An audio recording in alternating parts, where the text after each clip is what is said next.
घमंडी तीरंदाज की कहानी। यदि आप मेरी चैनल में नए हो तो मेरी चैनल को सब्सक्राइब करें, शेयर करें और लाइक करें। धन्यवाद। एक था तीरंदाज, उसका निशाना अचूक था। उसे अपनी निशानेबाजी पर बड़ा अभिमान था। ये साबित करने के लिए कि कितना बड़ा तीरंदाज है, हर रोज वह अपनी पत्नी की नथ में से निशाना लगाकर तीर छोड़ता था। परंतु उसकी पत्नी को अब तक जरा सी खरोंच भी नहीं आई थी। एक दिन तीरंदाज का साला अपनी बहन से मिलने आया तो देखा उसकी बहन का चेहरा सफेद पड़ गया है।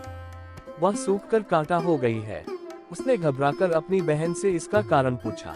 उसकी बहन बोली, वैसे तो मुझे यहाँ कोई दुख नहीं है, परंतु तुम्हारे जीजाजी अपना जौहर दिखाने के लिए रोज मेरी नथ में से अपना तीर छोड़ते हैं। रोज मुझे यही डर सताता रहता है कि अगर निशाना जरा भी चुका तो तीर सीधे मेरी आंख या मुंह में लग जाएगा। भाई ने पूछा, क्या जीजाजी तीर छोड़ने के बाद और भी कुछ कहते हैं? उसकी बहन ने कहा, हाँ, आनंद और गर्व से मेरे पास आकर कहते हैं, मुझसे बढ़कर होशियार भी कोई और देखा है तुमने? मैं कह देती हूँ, नहीं, मैंने तो अब तक ऐसे किसी दूसरे के बारे में नहीं सुना है। भाई ने बहन को समझाया, अब अगर पूछे तो कहना कि संसार में बहुत से लोग हैं जो तुमसे भी होशियार हैं। अगले दिन सफल निशाना लगाने के बाद तीरंदाज ने जब फिर से अपना प्रश्न दोहराया तो पत्नी ने अपने भाई के सिखाए अनुसार कर दिया। इस पर उत्तेजित होकर तीरंदाज बोला, ठीक है, अब जब मुझे ऐसा आदमी मिल जाएगा तभी मैं घर वापस आऊंगा। कहकर वह घर से चला गया। चलते चलते वह एक नदी के किनारे पहुंचा, जहां एक आदमी बैठा कुछ खा रहा था। उसके पास जाकर तीरंदाज ने पूछा, भाई, तुम कौन हो और कहां जा रहे हो? उस आदमी ने कहा, मैं एक पहलवान हूँ। कुश्ती लड़ने और वजन उठाने में मेरी बराबरी कोई नहीं कर सकता। अब तक मैं समझता था कि मेरे समान चतुर और गुणवान कोई नहीं है, पर किसी ने मुझे बताया कि मुझसे भी अधिक होशियार एक तीरंदाज है। ऐसा अचूक निशाना लगाता है कि उसकी पत्नी की नथ में से तीर पार हो जाता है। पत्नी को जरा भी नुकसान नहीं पहुँचता। मैं उसी तीरंदाज को खोजने निकला हूँ। तीरंदाज ने कहा, मैं ही वह तीरंदाज हूँ। मैं भी तुम्हारी तरह अपने जैसे किसी होशियार आदमी की खोज में निकला था।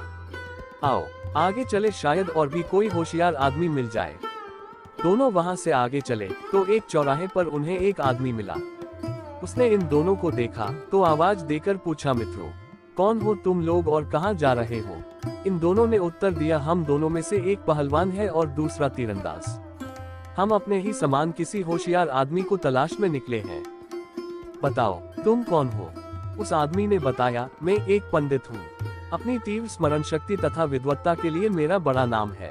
मैं समझता था कि संसार में केवल मैं ही एक होशियार हूँ और कोई दूसरा आदमी नहीं है, मगर मुझे पता चला है कि एक पहलवान और एक तीरंदाज है मुझसे भी बहुत गुणवान और चतुर। उन्हीं की तलाश में निकला हूँ। इन्होंने बता दिया। पंडित ने आनंद पूर्वक उनके हाथ पकड़कर कहा, आप दोनों आज से मेरे भाई हुए। मेरा घर यहाँ से अधिक दूर नहीं है, वहाँ चलकर खा पीकर विश्राम करिए। ये लोग पंडित के घर जाकर खा पीकर सो गए। पंडित की रसोई में लोहे का एक बहुत बड़ा हंडा रखा रहता था, जिसे 8-10 आदमी मिलकर भी बड़ी मुश्किल से उठा पाते थे। रात में पहलवान को अपनी शक्ति प्रदर्शन करने की लहर आई। उसने यहाँ हंडा उठाकर पास वाली नदी में पानी के अंदर डुबाकर छिपा दिया, फिर दबे पांव आकर सो गया। मगर पंडित की पत्नी को आहट लग गई। उसने अपने पति को जगाया कि शायद घर में कोई चोर घुस आया है। पंडित और उसकी पत्नी ने चारों ओर देखा तो पाया कि घर की सभी वस्तुएं अपनी अपनी जगह हैं, केवल हंडा ही गायब है। पंडित ने सोचा, कोई साधारण चोर तो ये काम कर नहीं सकता। उसका शक पहलवान पर गया, क्योंकि आंगन में भारी वजन लेकर जाने के कारण मिट्टी में पैरों के गहरे निशान थे जो एक ही आदमी के थे। आते समय वजन नहीं था, इसलिए पैरों के निशान हल्के थे। पंडित ने पहलवान के पैर छूकर देखे तो ठंडे थे। वह समझ गया कि इसी ने हंडा ले जाकर नदी में छुपाया है। पैरों के निशानों का अनुसरण करते हुए वह हंडे तक जा पहुंचा। हंडे का पता लगा। पंडित भी घर आकर ऐसे सो गया मानो कुछ हुआ ही न हो। सुबह उठकर उसने दोनों अतिथियों से कहा, चलिए नदी पर स्नान कराएं। घर में स्नान की व्यवस्था कर देता, पर मेरा हंडा किसी ने गायब कर दिया है। इस पर पहलवान आश्चर्य का नाटक करते हुए बोला, इतना बड़ा हंडा कहाँ छिपाया होगा किसी ने? पंडित ने उन दोनों को लाकर उस स्थान पर खड़ा कर दिया जहां हंडा छिपा था। यहाँ छिपाया गया है हंडा। अब पहलवान और भी आश्चर्य जताता हुआ बोला, अरे, पर किसने छिपाया ये हंडा? इस बात पर पंडित जी कहते हैं कि आपने। अब तो पहलवान सच में ही चकित हो पूछने लगा, आपने कैसे जाना कि हंडा मैंने ही छिपाया है और यहाँ छिपाया है? पंडित ने सारी बात बता दी। दिन भर खाने पीने मौज मस्ती के बाद शाम को पहलवान जंगल में गया। उसे एक राक्षस ने देखा। सोचने लगा, अगर यह और इसके मित्र मेरे शिकंजे में आ जाएं, तो बड़ा मजा आए। उसने एक मोटे से बकरे का रूप धर लिया। पहलवान इस मोटे बकरे को पकड़ने दौड़ा। बड़ी मुश्किल से वह बकरे को पकड़कर पंडित के पास ले आया। पहलवान के कंधे पर रखे बकरे की लाल दुष्ट आंखों को देखते ही पंडित समझ गया कि ये बकरा नहीं, कोई राक्षस है। उसने पहलवान से कहा, मैंने तुम्हें कोई हट्टा कट्टा बकरा लाने भेजा था और तुम आए यह मरियल सा राक्षस। अरे राक्षस ही लाने थे तो बहुत सारे लाते। मेरे बच्चे 1-1, मेरी पत्नी 3 और मैं 12 राक्षस खाता हूँ। फिर तुम दोनों भी तो हो, इससे क्या होगा? पंडित की बात सुन पहलवान ने राक्षस रूपी बकरे को धम से नीचे पटक दिया। अब राक्षस अपने असली रूप में आकर गिड़गिड़ाने लगा, मुझे छोड़ दो, मुझे मत मारो, मैं तुम लोगों को बहुत सा धन ला दूंगा। अंत में बहुत रोने गिड़गिड़ाने पर पंडित ने उसे जल्दी धन लेकर वापस आने का वायदा करके जाने दिया। राक्षस अपने राज्य में आकर बहुत सा धन लेकर जब जाने लगा तो उसके साथियों ने उसे रोका।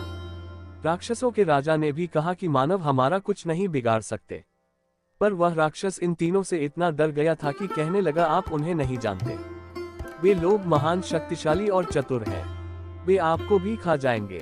राजा ने गुस्से से कहा, अच्छा आज रात दरबार में तुझे सजा दी जाएगी, हमारा हुक्म नहीं मानता। मगर राक्षस ने ढेर सारा धन लाकर पंडित के हवाले कर दिया। राक्षस ने कहा, अब हम सबका राजा मुझे मार देगा। ये सुनकर पंडित जी ने कहा, ये कैसे हो सकता है, चलो मुझे भी वहां ले चलो, अगर तुम्हारे राजा ने मेरी बात नहीं मानी तो हम उसे सजा देंगे। राक्षस डर गया। तीनों को लाकर दरबार की जगह सिंहासन के ऊपर वाले पेड़ पर बिठा दिया। रात राक्षस को राजा के सामने पेश किया गया। राजा ने डांटकर उससे पूछा, हमारे मना करने पर भी तूने उन लोगों को धन दिया, बता तुझे क्या सजा दी जाए? राक्षस हाथ जोड़कर बोला, वे साधारण मानव नहीं हैं, वे आपको भी नहीं छोड़ेंगे। आगे राजा कुछ कहता, इससे पहले ही वह डाल जिस पर तीनों बैठे थे टूट गई और ये तीनों एक के बाद एक सीधे राजा के सिर पर गिरे। राक्षस समझे ये लोग आकाश से उतरे हैं। अब तो राक्षसों का राजा भी घबरा गया। उधर ये तीनों भी मन ही मन घबरा गए, पर जानते थे अगर जरा भी घबराहट दिखाई तो राक्षस में कच्चा चबा जाएंगे। उन्होंने मुकाबला करना ही उचित समझा और नीचे दबे राजा को मारना पीटना नोचना शुरू किया। उसकी ये हालत देखकर सभी राक्षस भाग खड़े हुए। अब राजा हाथ जोड़कर चीखने चिल्लाना लगा, मुझे माफ करो, मुझे मत मारो, मैं तुम्हें और बहुत सा धन दूंगा। पंडित ने उसे और डराया, तेरा जंगल में रखा धन हमारे किस काम का, उसे हमारे घर पहुंचाने का इंतजाम कर, नहीं तो हम तुझे छोड़ेंगे नहीं। राक्षसों के राजा ने डरते डरते दूर खड़े राक्षसों को बुलाया, उन्हें बहुत सा धन पंडित के घर पहुंचा देने के लिए कहा। राक्षसों ने 3 मित्रों के लिए ढेर सारा धन पंडित के घर पहुंचा दिया। पंडित ने सारे धन के 3 भाग किए और प्रसन्नता पूर्वक दोनों मित्रों को विदा दिया। तीरंदाज ने घर आकर पत्नी को सारा धन सौंपते हुए कहा, तुमने ठीक कहा था, मुझसे भी होशियार लोग इस दुनिया में हैं। अब मैं कभी अपने आप पर घमंड नहीं करूंगा। पूरी कहानी सुनने के लिए धन्यवाद।